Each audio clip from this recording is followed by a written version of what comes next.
denɗiraagu ko huunde nde ngannduɗaa fulɓe ene tiiɗaa ɗum no feewi.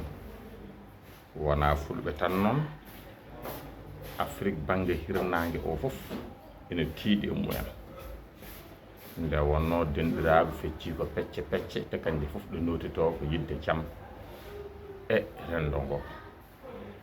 Fulɓe bamaronkooɓe ene mbaɗa denɗiraagu ko nganndanɗaa hoore maa to Sénégal fulɓe seereraaɓe e joolaaɓe e fulɓe, ɗum ko denɗiraagal cattondirgal gonɗon ɗon.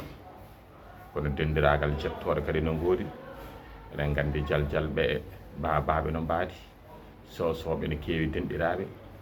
Wonaa ɗum ɗon tan, ene waɗi denɗiraagal fannuuji keewɗi ɗi nganndanɗaa ɗo koto ƴiiƴam ɗum yaari walla koto kosam.